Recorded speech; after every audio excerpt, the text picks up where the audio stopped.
Bagaimana kita menyenangkan Tuhan kita dalam kesulitan Anda, sesulit apapun. Engkau tahu ya Tuhan, tujuan hidupku hanyalah untuk menyenangkan hatimu. Tujuan hidupku adalah menyenangkan Tuhan. Ada Tuhan dalam diri kita, Galatia 2:20. Bukan lagi aku yang hidup, tapi Kristus yang hidup dalam diriku. Dan tujuanku menyenangkan Tuhan, siapapun diri Anda. Entah Anda dulu pendosa, Anda dulu perampok, apa dosa Anda berat sekali. Bukan Anda hidup di masa lalu, tapi Anda hidup ke depan. Sekarang ke depan. Dan bagaimana Anda menyenangkan Tuhan? Ingat Paulus, dia itu pendosa berat, pembunuh murid-murid Kristus. Tapi Tuhan tidak memperhitungkan dosa besar dari Paulus. Yang diperhitungkan adalah apa? Nilai yang dia perjuangkan sekarang dan seterusnya. Belajar dari Paulus. Jangan terbuai, jangan terlena, jangan termina-bobokkan oleh dosamu, masa lalu di masa lalu, atau deritamu, atau kesulitanmu. Fokuslah dengan apa yang bisa Anda buat untuk menyenangkan Tuhan sekarang dan sampai kita dipanggil Tuhan.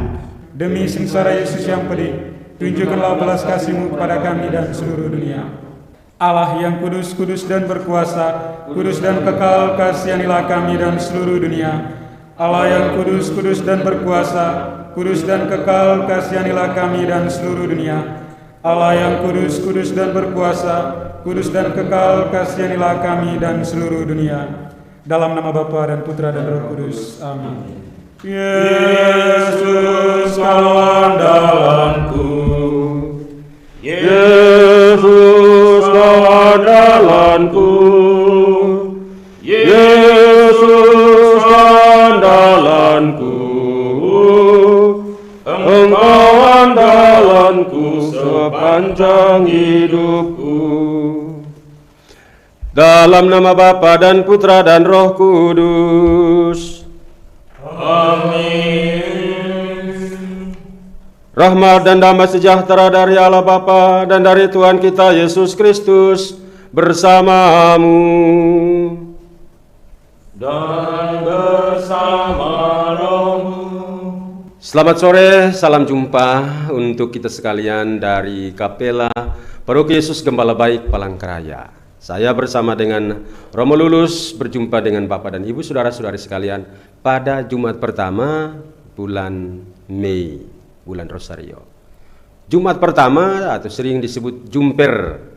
Jumat pertama itu adalah Jumat untuk kita mengenang, untuk kita merenungkan dan menghadirkan kasih Tuhan Yesus untuk kita semua. Dan kerahiman kasih Tuhan Yesus untuk kita semua adalah agar kita hidup bahagia, baik pada sekarang maupun nanti setelah kita wafat, kita meninggal.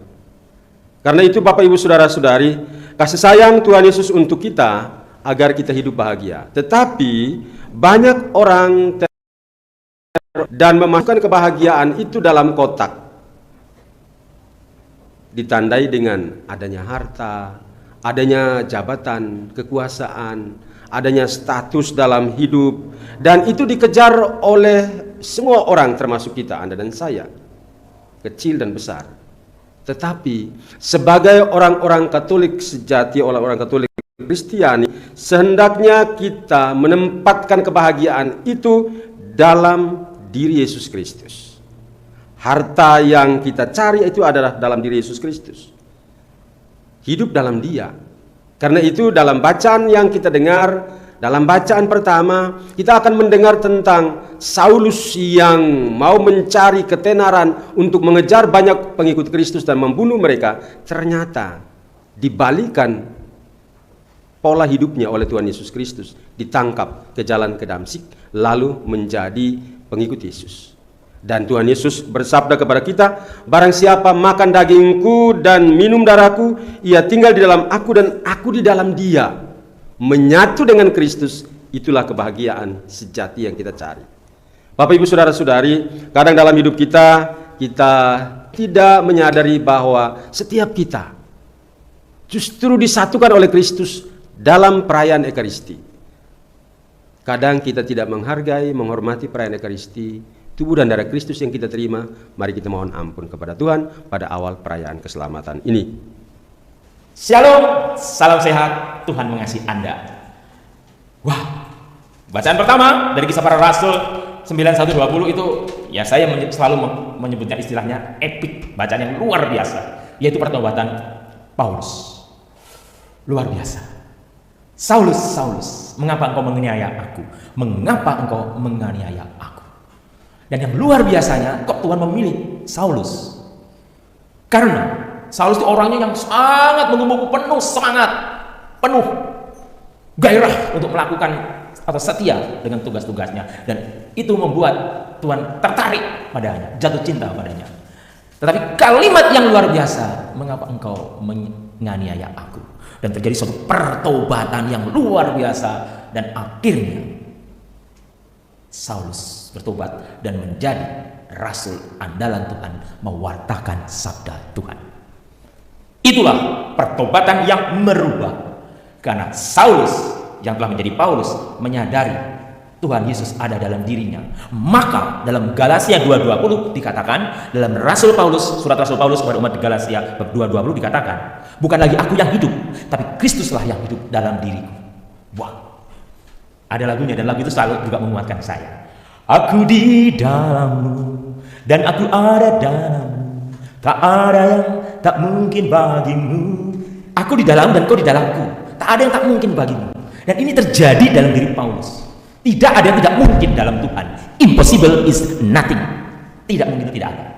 Saudara-saudara yang terkasih, dalam kitab suci kita sudah banyak menerima peneguhan-peneguhan. Dalam kitab suci yang saya sendiri pribadi berani mengatakan, surat cinta dari Tuhan untuk kita. Surat cinta dari Tuhan untuk kita. Itu memberikan kesadaran, kekuatan untuk kita menjalani kehidupan. Tinggal Anda memandang kehidupan itu bagaimana. Apakah kehidupan itu enak, penuh sukacita, atau sebaliknya tidak enak, penuh penderitaan. Anda yang memutuskan. Dan disinilah kuncinya. Yaitu apa Romo kuncinya? Kuncinya bagaimana saya berserah kepada Tuhan. Karena Tuhan itu ada dalam diri kita. Karena barang siapa makan tubuhku dan minum darahku, dia akan hidup. Dia tidak akan mati lagi. Hidup di sini bukan kita seperti zombie, saudara-saudara. Mayat yang hidup. Bukan. Hidup di sini artinya kita tidak hilang begitu saja, tapi kita di dalam Tuhan. Itulah tadi dikatakan.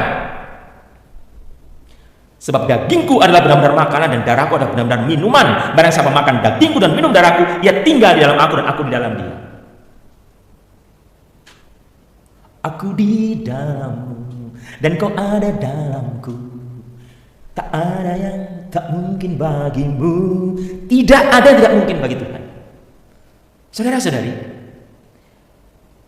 uniknya hidup itu ya seperti itu, saudara-saudari. Kadang-kadang kita senang, beberapa menit kemudian kita nangis, senang lagi, nangis lagi. Ya begitulah. Ya itulah hidup, saudara-saudari. Kita mau bagaimana lagi? Kita masih hidup.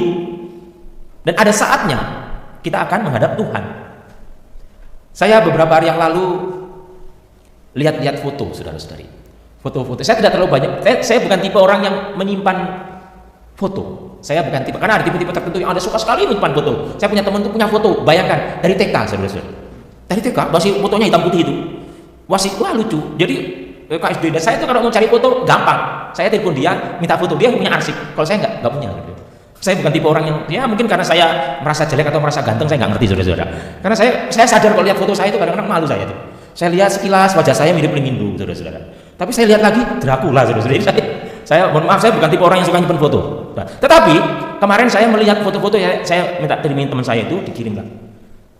Dan Anda tahu, saudara-saudari, saya itu mengadakan absen. Berapa yang masih hidup?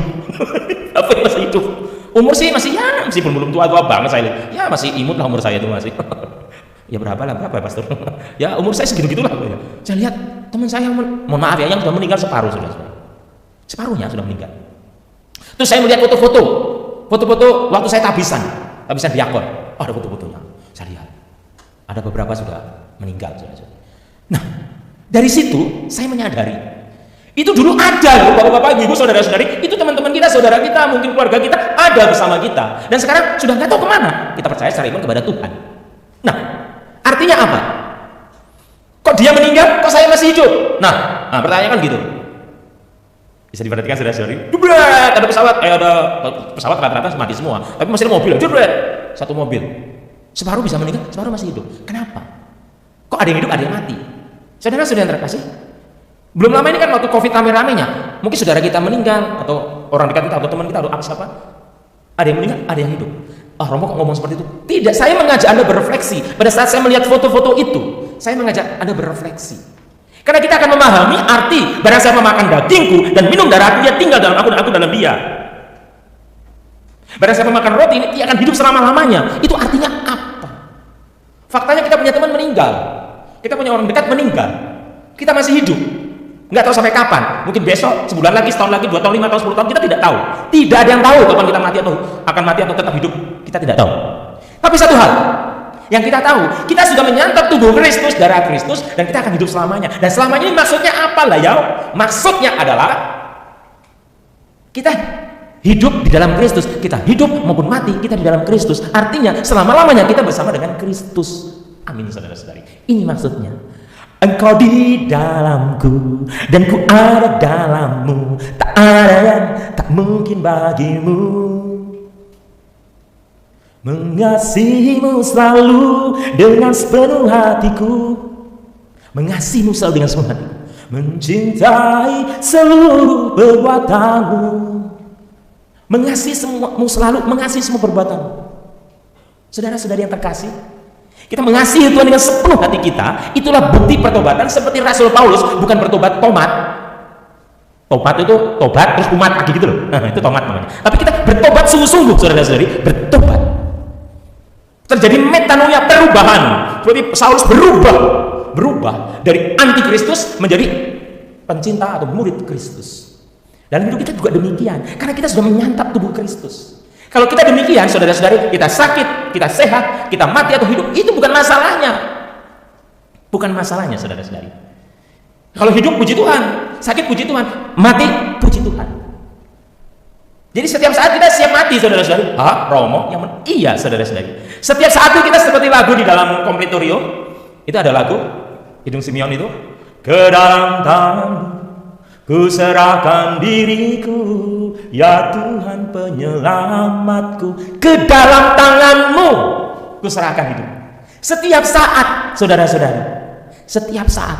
Saya kan pernah cerita kok, waktu saya naik pesawat, jebuar, jadi turbulen. Istilahnya kalau pesawat itu turbulen, jebuar, betul-betul ngeri pesawat itu, saudara-saudari. Wah, semua pada ketakutan, karena yang itu namanya apa? Dari kabin pastor, kabin apa itu? Kabin ya. Itu barang koper-koper sudah berjatuhan. Wah, orang sudah teriak-teriak. Wah, teriak-teriak. Saya tenang, saudara-saudari.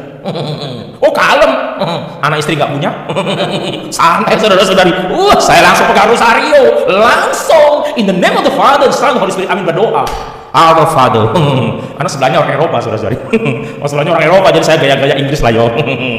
Nah, saya berdoa. Saya dengan pedenya saya tenang aja. Dalam hatiku, mungkin ini saatnya, saudara-saudari. Tuhan, saatnya sudah tiba. Tenang aja. Keren loh mati di pesawat tuh, saudara-saudari. Nggak ngerepotin orang. Santai gue. Saya udah tenang gitu, tenang gitu. Saya udah tenang sekali. Saya buka mata, aman-aman saja, saudara-saudari, itu pesawat itu. Saya bilang, bukan saatnya, saudara-saudari. Teman sebelah itu tanya pada saya pikir dia itu orang ngomong saya pakai bahasa Inggris. Ternyata orang Barat itu ngomong pakai bahasa Jawa, karena dia ngambil sastra Jawa di UGM. Dia tanya saya, sampean yang Jawi? Sampai saya. Akhirnya ngomong-ngomong nggak pakai bahasa Jawa, dia orang Barat. Nah, akhirnya kok dia tanya bersanya, Anda kok begitu tenang? Kita semua panik, Anda begitu tenang. Terus saya ngomong kepada orang itu, saya mengatakan begini. Mas, saya bilang gitu, saya panggil Mas. Pecah gesang derek Gusti. Hidup mati ikut Tuhan, saudara-saudari. Mohon maaf saya pakai bahasa Jawa karena saya ngomongnya dengan orang Barat yang ngomong pakai bahasa Jawa. Hidup dan mati ikut Tuhan. Apalagi yang ditakuti. Inilah iman yang mendalam, saudara-saudari yang terkasih. Inilah makanya kita mengadakan Jumat pertama ini, mengadakan misa kerahiman, dan nanti adorasi, dan kita menyambut Ekaristi, baik Anda secara komuni batin atau menerima secara langsung. Yang saya mengatakan, Anda menyantap tubuh dan darah Kristus. Anda akan hidup selama-lamanya. Bukan hidup berarti kita hidup seperti zombie, seperti mayat, itu bukan.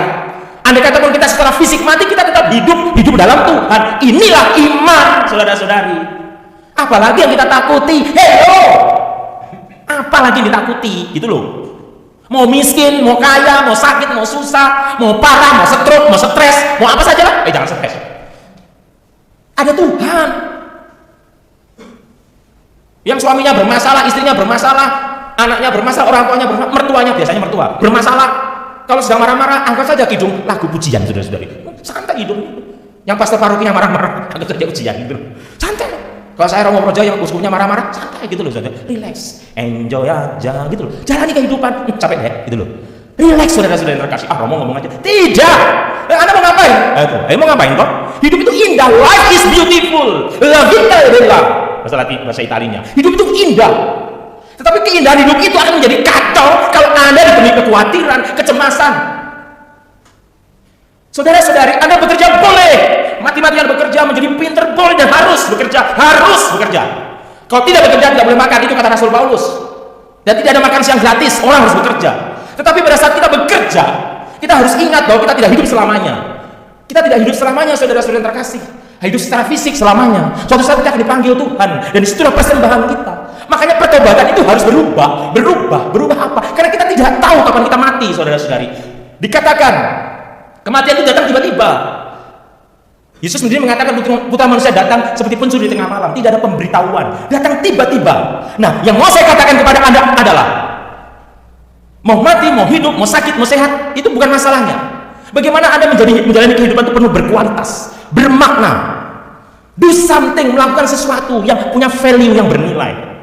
Diakui atau tidak diakui, orang mengenal atau tidak mengenal, dipuji atau tidak puji, bukan masalahnya. Lakukan yang baik. Tidak ada CCTV yang mengamati hidup Anda setiap 24 jam, saudara-saudari. Tidak ada kamera yang menyoroti Anda. Makanya saya kadang heran, ada orang-orang bukan nyindir siapa-siapa, ngasih sembako, dipotret-potret, di film. Ya itu nggak apa-apa lah, sekali-kali nggak apa-apa lah. Tapi bukan itu. Karena setiap hari 24 jam, sebenarnya ada mata yang luar biasa, ada CCTV dari surga yang luar biasa yang melihat Anda, melihat saya. Dan inilah yang harus kita jalankan dalam kehidupan ini. Pertobatan kita adalah apa? Berubah. Itulah semangat Paskah kita. Seperti Paulus hari ini. Berubah. Jadi dari anti Kristus menjadi pencinta Kristus. Dan buktikan dalam hidup perubahan itu, saudara-saudari. Buktikan dalam hidup. Jadi, untuk menutup renungan ini, setiap Anda menyantap tubuh Kristus, atau Anda menyanyikan lagu komuni batin, gimana lagunya itu? Bantu nyanyi, gimana nyanyi? Yesusku, aku percaya Engkau sungguh hadir dalam sakramen Maha Kudus. Aku mencintaimu. Stop. Aku mencintaimu. Rasul Paulus mencintai Yesus. Saya, Anda mencintai Yesus dan lakukan dalam hidup, dan jangan lagi takut dengan yang namanya derita, kesulitan. Jangan, saudara-saudara yang terkasih. Sekalipun Anda harus mengalami sakit, katakan, Tuhan, aku boleh sakit. Terima kasih Tuhan. Romo teori tidak, saudara-saudara yang terkasih. Inilah fakta, inilah yang namanya hidup beriman, saudara-saudara. Rasul Paulus mengatakan, dulu yang kuanggap pemegang, sekarang kuanggap sebagai sampah. Setelah aku mengenal Kristus, segala sesuatunya sudah kuanggap sebagai sampah. Saudara-saudara yang terkasih, apa yang dulu menjadi kebanggaan yang utama dari kita, nilai kita sebagai orang Katolik adalah mencintai Kristus. Titik. Mencintai Kristus, dan bagaimana kita menyenangkan Tuhan kita. Bagaimana kita menyenangkan Tuhan kita dalam kesulitan Anda, sesulit apapun.